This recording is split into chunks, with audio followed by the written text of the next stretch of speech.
वक्फ bill को लेकर के पटना के गांधी मैदान में पूरे बिहार ही नहीं देश के मुस्लिम समुदायों का जमावड़ा हो गया है। हम बातचीत करते हैं ये वक्फ बिल को लेकर के आप लोगों के मन में अफवाह क्यों है जो सरकार मस्जिदों के जमीन को मदरसे को जमीन को अपने आधिपत्य में करने को स्वीकार करेंगे।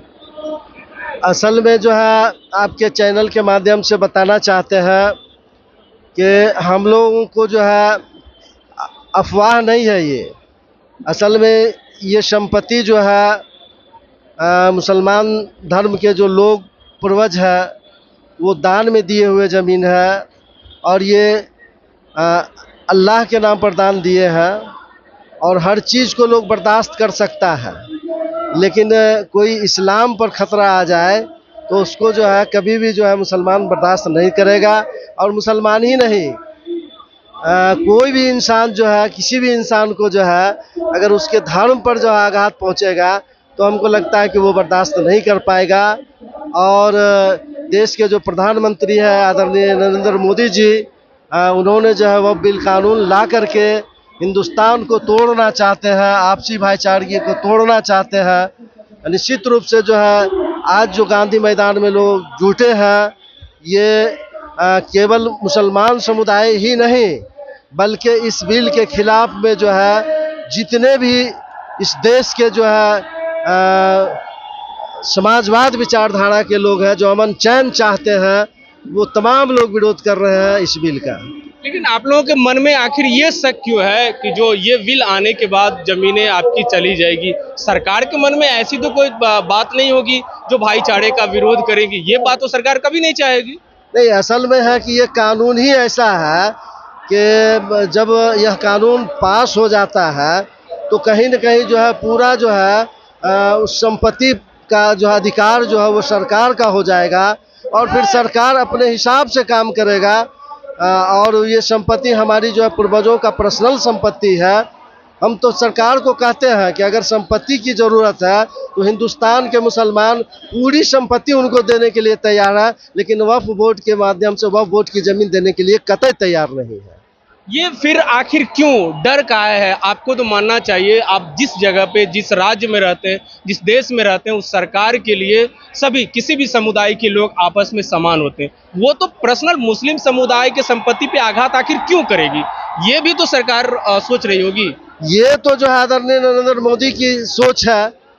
हम लोगों का तो ये मांग है कि किसी भी धर्म के संपत्ति को जो है कब्जा नहीं किया जाए। सिर्फ मुसलमान की संपत्ति नहीं, हमारे देश में जो है विभिन्न तरह के समाज रह रहे हैं और विभिन्न तरह के जो संस्था है जिसमें जो है लाखों लाख एकड़ ज़मीन जो है, हम तो ये मांग करते हैं कि किसी भी धर्म के संपत्ति को जो है सरकार इस ढंग से जो है कानून ला करके जो है अपने अंदर नहीं करे, है ना। वो एक धार्मिक संपत्ति है, किसी व्यक्ति और किसी समुदाय का संपत्ति नहीं है, बल्कि वो इस्लाम धर्म की संपत्ति है।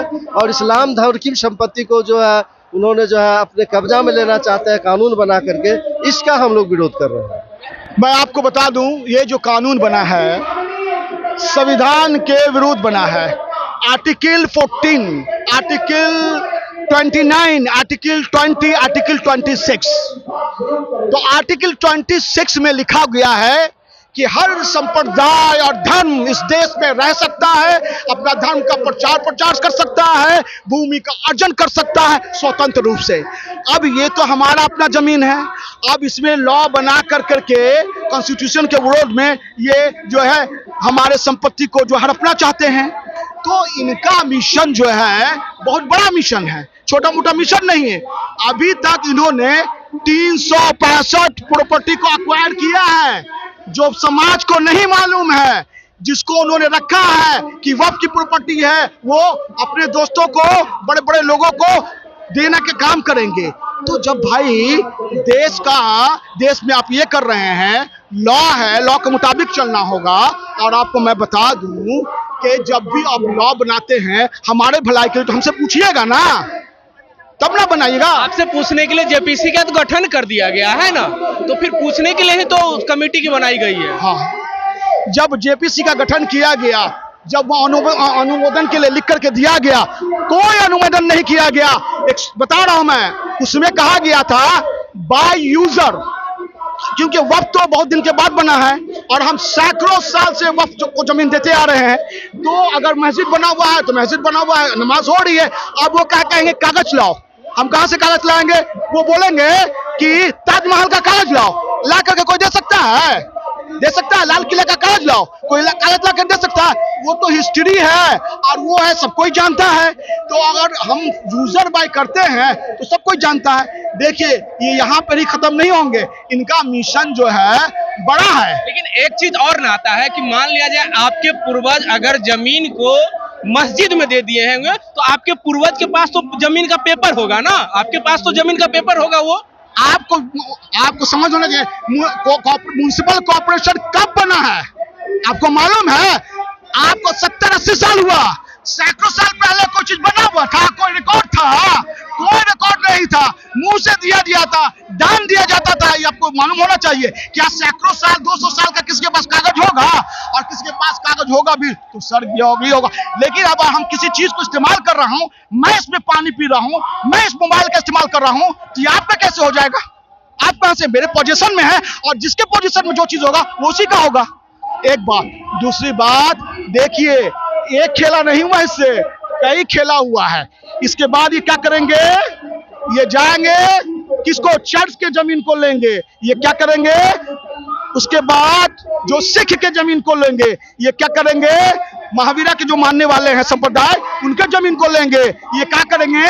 बुद्धिज्म के जो है उसको लेंगे। अभी मैं बता दूं कि अभी बताइए जो बुद्धिज्म का है उसका प्रीस्ट कौन होगा? बुद्धिज्म होगा। अभी गया में कुछ हिंदू बन गए हैं, ये गलत है कि नहीं? और हिंदू ट्रस्ट एक्ट बना, उसमें कहा गया कि इसमें कोई गैर हिंदू नहीं रहेगा। सच्ची बात भाई, हिंदू भाई का जमीन है तो उसी का रहेगा। अब हम लोग का जमीन तो हम लोग का रहेगा। इसमें क्या किएंगे? आधा से ज्यादा मुसलमानों को घुसा दिए हैं, हिंदुओं को घुसा दिए हैं और कह रहे हैं कि हिंदू भी जो है इसमें सदस्य रहेगा। लेकिन क्या हिंदू सदस्य रहेंगे? नहीं, भाजपा के लोग सदस्य रहेंगे और उस जमीन को हड़प करके ये अपने दोस्तों को देने का काम करेंगे। और एक बात बता दे, एक और तीर खेला है इन्होंने। इसके जरिए ये जो बिल लाया है, 4 आदमी का कंधा इस्तेमाल किया है उन्होंने। 4 आदमी को बकरा बनाया है इन्होंने। नीतीश कुमार जी को, चंद्रबाबू नायडू को, हेमंत चौधरी को, चिराग पासवान को। अब बिहार में तो इलेक्शन होने वाला है और नीतीश कुमार जी ने जो है इस बिल का सपोर्ट कर दिया है। मुसलमानों की अच्छी खासा जो है उनको वोट मिलती थी जिससे वो जीतते थे। तो मैं कहना चाहूंगा इन चारों लोगों से कि आपका कैरियर को भी खराब करने की कोशिश की गई है सेंट्रल गवर्नमेंट से। आप लोग रहते मिल करके इस बिल का विरोध करें। अगर नीतीश कुमार जी इस बिल का विरोध करेंगे तो मैं आपको श्योर करता हूं कि इस बिहार का मुसलमान को 80% जो है वोट दे करके पूर्ण बहुमत पे ला करके जिताएगा। इसलिए मैं सजेशन देता हूं नीतीश कुमार जी, आप सज्जन व्यक्ति हैं, एक समाजवादी हैं, आपका छवि अच्छा है, जल्द से जल्द अपने भूल को सुधारें और इस बिल का पुरजोर विरोध करें।